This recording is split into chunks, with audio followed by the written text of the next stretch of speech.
As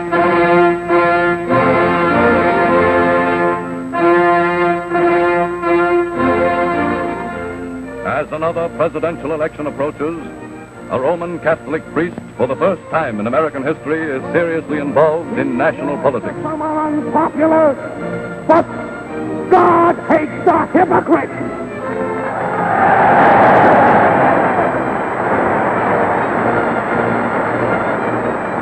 And as long as you shall permit a little handful of mobilized... Father Charles Edward Coughlin today is far more than just a voluble voice over the radio.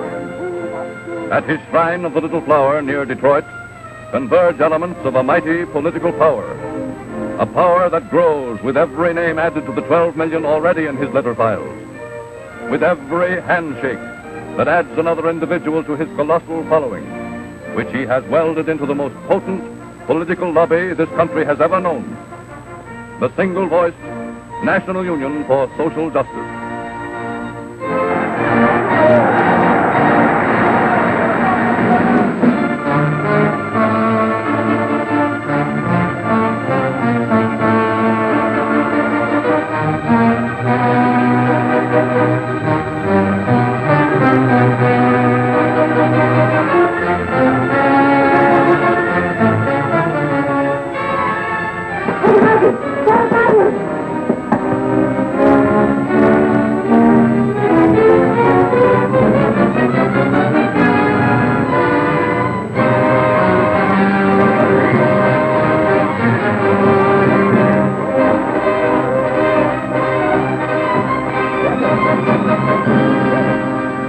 Father Coughlin's anger ignites an idea which he is soon announcing to his little congregation.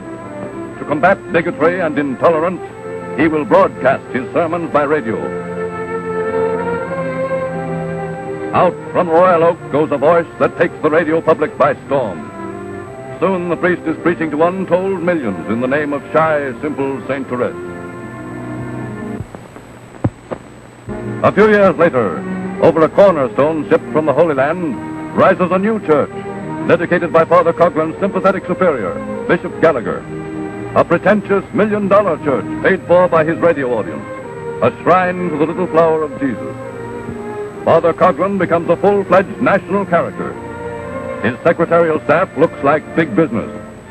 It must be ready to answer 1 million letters in a single week. Exuberant in his power, he rushes up and down the land, this servant of the church, now a master of politics.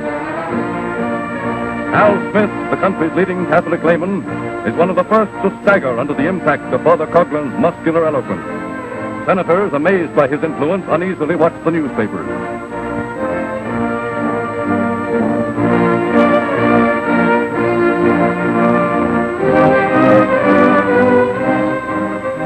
President Roosevelt is first loudly praised, then more loudly played by the voluble priest.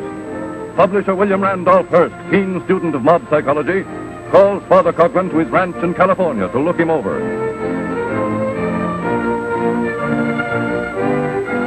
A shrewd, old-time Detroit advertising man, rotund Louis B. Ward, attaches himself to the priest, becomes a person of some importance in Washington, as interpreter and lobbyist for Father Coughlin.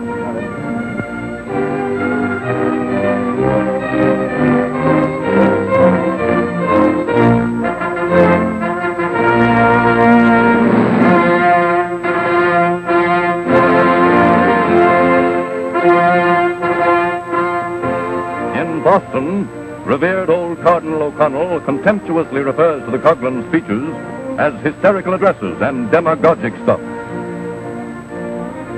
New York's Cardinal Hayes says nothing, but his expert on canon law announces that Father Coughlin has no business in politics. In Catholic America, editor Wilfred Parsons writes, "The danger is that many Roman Catholics think it is sinful to disagree with Father Coughlin. They think he must be right because he is for the poor and speaks from the pulpit in the robes of the church.